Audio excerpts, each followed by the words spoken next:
ایک دفعہ کا ذکر ہے کہ جنگل کے ایک پرسکون کونے میں کووں کا ایک جوڑا رہتا تھا۔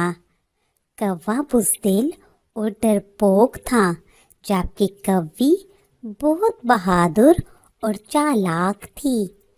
کوی کو کوے کی کوئی بات پسند نہ تھی اور وہ ہر وقت کوے کو چھوٹی چھوٹی باتوں پر ڈانٹتی رہتی اور کوے کو کسی خاطر میں نہ لاتی تھی۔ کوا کوی سے بہت ڈرتا تھا اور وہ ہر وقت خاموش رہتا تھا، کیونکہ کوے کو پتا تھا کہ اگر وہ کوی کی بات نہیں مانے گا تو اسے کوی سے مار پڑے گی۔ ایک دن جب کوا ابھی سو رہا تھا تو کوی نے زبردستی کوے کو نیند سے جگایا اور بولی، اے کوے، میرا دل چڑیا کھانے کو چاہ رہا ہے، جاؤ اور جلدی سے میرے لیے چڑیا پکڑ کر لاؤ، تب تک میں چولہے پر دیگ چڑھاتی ہوں۔ اپنی بات کہہ کر کوی وہاں سے اڑ گئی۔ کوی کا یہ آرڈر سن کر کوا حیران رہ گیا، لیکن اسے پتا تھا کہ اس کے پاس چڑیا کی بات ماننے کے علاوہ اور کوئی راستہ نہیں، اس لیے وہ وہاں سے خاموشی سے اڑ گیا اور چڑیا کو تلاش کرنے نکل گیا۔ کافی تلاش کے بعد اسے ایک جگہ چڑیا بیٹھی ہوئی دکھائی دی۔ کوا چڑیا کو دیکھ کر جلدی سے چڑیا کے پاس گیا۔ جیسے ہی کوا چڑیا کے پاس بیٹھا، چڑیا کی نظر کوے پر پڑی تو وہ وہاں سے اڑ گئی۔ کوا ڈرپوک تھا، اس نے سوچا ہو سکتا ہے کہ چڑیا اپنی باقی ساتھیوں کو بلانے گئی ہو اور وہ پھر سب مل کر اس پر حملہ کریں گی۔ یہ سوچ کر کوا جلدی سے وہاں سے اڑ گیا اور جلدی جلدی اڑتے اڑتے اپنے گھر کی جانب آ گیا۔ لیکن جیسے ہوئی اس کی نظر سامنے کوی پر پڑی تو اس نے دیکھا کہ کوی دیگ کے سامنے بیٹھے کوے کا انتظار کر رہی ہے۔ ساتھ ہی اسے کوی کی مار یاد آئی تو پھر وہ جلدی سے وہاں سے پیچھے کی جانب مڑا اور ایک دفعہ پھر چڑیا کی تلاش کے لیے نکل گیا۔ کافی دیر اڑنے کے بعد آخر اسے ایک جگہ دو چڑیاں بیٹھی ہوئی دکھائی دی۔ وہ دو چڑیوں کو اکٹھا بیٹھا دیکھ کر خوفزدہ ہو گیا اور اڑتے اڑتے اس نے سوچا کہ یہ دونوں تو بہت موٹی تازی ہیں اور میں اکیلا ان کا مقابلہ نہیں کر سکتا، اس لیے میرے لیے بہتر ہے میں کہیں اور سے چڑیا کو تلاش کروں۔ وہ ان دونوں کو وہاں چھوڑ کر آگے کی جانب اڑ گیا۔ اڑتے اڑتے آخر ایک جگہ اسے پھر سے ایک چڑیا دکھائی دی جو کہ نہانے میں مصروف تھی۔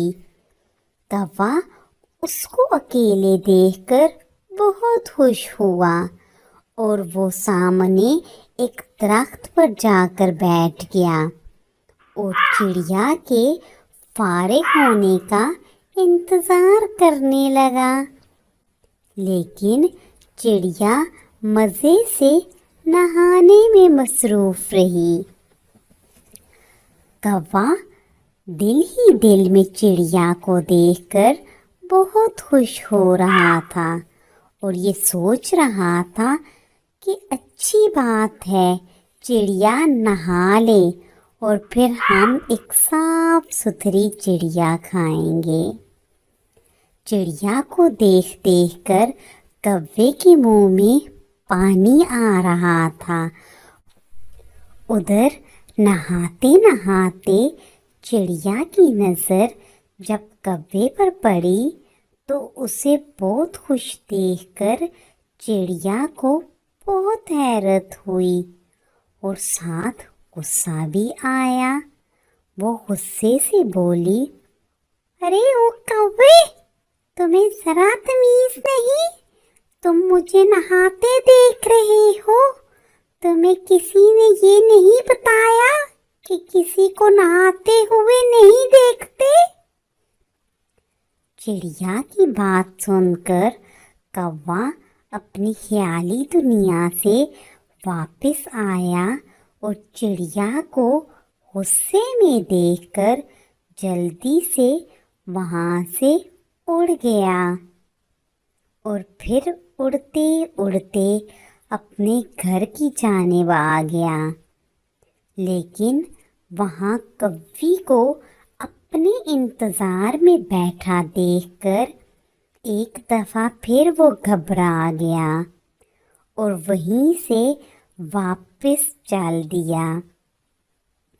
جب وہ تھک گیا تو ایک درخت پر بیٹھ گیا اور سوچنے لگا، میں کیسے چڑیا کو پکڑوں؟ کوئی بھی چڑیا میری بات ماننے کو تیار نہیں، اور اگر گھر واپس چلا گیا چڑیا کے بغیر تو کوی سے مار پڑے گی۔ یہ سوچ کر وہ وہاں بیٹھا رہا۔ اچانک اس کی نظر سامنے ایک تھیلی پر پڑی۔ اس کے ذہن میں ایک خیال آیا۔ اس نے وہ تھیلی منہ میں دبائی اور خوشی خوشی اپنے گھر کی جانب چل دیا۔ کوی نے جب دیکھا کہ کوا چڑیا کو نہیں بلکہ ایک تھیلی کو ساتھ لے کر آیا ہے تو اسے بہت غصہ آیا اور وہ کوے کو مارنے کے لیے آگے بڑھی۔ کوی کو اپنی جانب آتا دیکھ کر کوا جلدی سے بولا، دیکھو دیکھو، چڑیا کو میں اس میں بند کر کے لایا ہوں تاکہ وہ اڑ نہ سکے۔ کوے کی بات سن کر کوی بہت خوش ہوئی اور اس نے وہ تھیلی کوے سے لینی چاہی، لیکن کوے نے وہ تھیلی کوی کو نہیں دی بلکہ اس نے کوی سے کہا کہ وہ آرام کرے اور وہ خود اس کے لیے چڑیا پکا کر لاتا ہے۔ کوی خوش ہو کر وہاں سے آرام کرنے چل دی۔